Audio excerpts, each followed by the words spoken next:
Student, मैं आपको banking and insurance semester 6 का करा रही हूँ classification and importance of banks.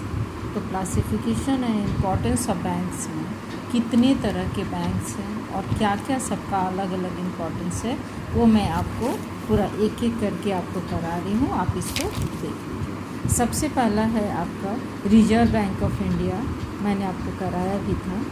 आज इसको रिवीजन करके आगे बढ़ते हैं। रिजर्व बैंक ऑफ इंडिया बैंकों का बैंक कहा जाता है। ये सबसे मेन बैंक होता है और इसमें ही ये सबसे ज़्यादा इम्पोर्टेंस है कि ये केंद्रीय बैंक भी इसको इंडियन बैंक का कहा जाता है। और इस तरीके से ये पूरी तरह से जो है वो बैंकों का बैंक है और किस तरीके से कहा जाता है ये पूरा इसमें होता है। तो ये बैंक का ही बैंक है और ये केंद्रीय बैंक जो है तो सबसे मेन बैंक जो है रिजर्व बैंक ऑफ इंडिया है। उसके बाद स्टेट बैंक ऑफ इंडिया है। स्टेट बैंक ऑफ इंडिया जो है वो आपका 1 जुलाई 1955 से हुआ था और ये जो है स्टेट बैंक ऑफ इंडिया जो है वो बैंक ऑफ इंडिया के रिजर्व बैंक ऑफ इंडिया के बाद आता है। उसके बाद तीसरा मैंने आपको कराया था कमर्शियल बैंक। कमर्शियल बैंक का मतलब होता है व्यापारिक बैंक। व्यापारिक लोग जितने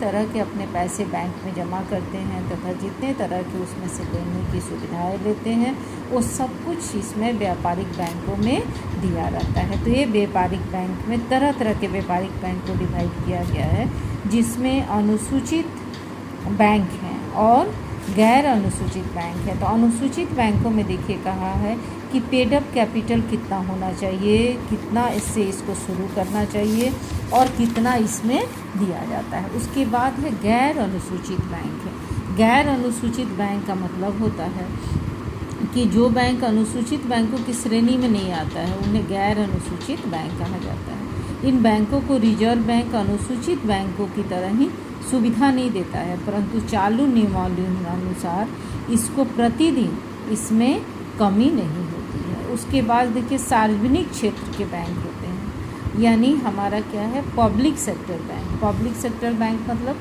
पब्लिक मतलब सबके लिए, जो सरकार ने सभी के लिए जो बैंक को दिया है, यानी सार्वजनिक क्षेत्र के बैंक वे हैं जिनका स्वामित्व, प्रबंध और नियंत्रण सरकार के पास होता है। यानी पूरी तरह से वो सरकार के ऊपर निर्भर है।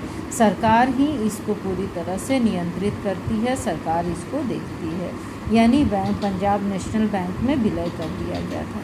तो सार्वजनिक क्षेत्र के बैंक सरकार की शेयरधारिता प्रतिशत के रूप में भी इसको दिखाती है। उसके बाद आता है इसमें प्राइवेट सेक्टर बैंक। यानी प्राइवेट सेक्टर बैंक का मतलब होता है कि निजी क्षेत्र के बैंक से ऐसे उस बैंकों से है जिनका स्वामित्व तथा प्रबंध निजी हाथों में होता है। यानी जो इंडिविजुअल है, जो प्राइवेट हैं, उन लोगों के हाथ में निजी क्षेत्र का होता है। भारत में विदेशी बैंकों के प्रवेश या सुविधाजनक कार्यों को देखते हुए निजी बैंकों को अपने कार्य संचालन में काफ़ी छूट मिली हुई है। इन बैंकों के अस्तित्व में आने पर सार्वजनिक बैंकों के कार्यकलापों से जनता का असंतोष भी बहुत बड़ा होता है। तो ये निजी बैंक जो हैं तो इनका पेड अप कैपिटल 200 करोड़ रुपये होना चाहिए। यानी ये निजी बैंक जो हैं आज से उन बैंकों से है जिनका स्वामित्व तथा प्रबंध निजी हाथों में होता है, जो निजी लोगों के द्वारा किया जाता है। निजी लोग ही इसको देखते हैं, निजी प्रकार से ही इसमें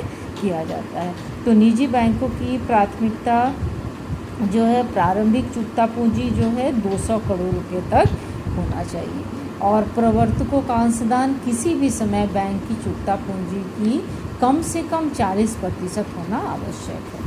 उसके बाद है निजी क्षेत्र के बैंकों में किसी अंशधारी की मत क्षमता कुल मत क्षमता के 10% तक हमारा हो जाता है। यानी भारत में निजी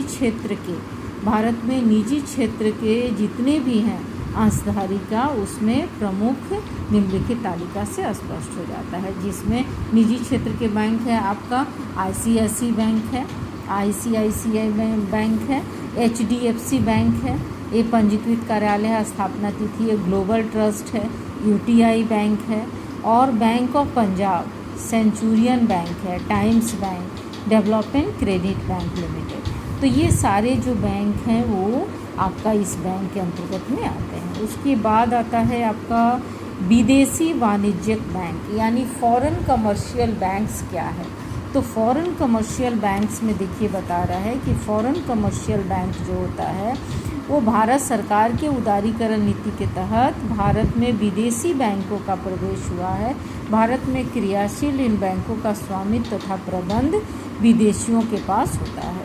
तो ये विदेशी बैंक क्या है कि भारत से बाहर जितने भी तरह के विदेश में जो फॉरेन करेंसी को लेते हैं, फॉरेन करेंसी के रूप में देते हैं, उन सभी में ये विदेशी बैंक के रूप में ये कार्य करते हैं और ये विदेशी बैंकों के रूप में इनको दिया जाता है। तो विदेशी बैंक क्या है? स्टैंडर्ड चार्टर्ड बैंक है, सिटी बैंक है, अमेरिकन एक्सप्रेस बैंक लिमिटेड है, बैंक ऑफ अमेरिका है, स्टेट बैंक ऑफ मॉरिशस है, बैंक ऑफ सिलियन ड्यूज, ये सब है।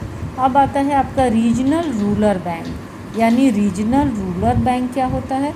तो रीजनल रूरल बैंक आपका वो बैंक होता है जिसमें ग्रामीण क्षेत्र की स्थापना की हुई रहती है और इस बैंक की स्थापना के आदेश जारी होते हैं जो विधि के दिनों में केंद्रीय ग्रामीण बैंक के रूप में कहा जाता है। तो ये कितने तरह के बैंक है ये मैंने एक एक करके आपको समझा दिया। आप इसको आराम से देख लीजिए। अगर किसी तरह का कोई डाउट होगा तो हम इसको दूसरे वीडियो में फिर आपको बताएंगे। Thank you.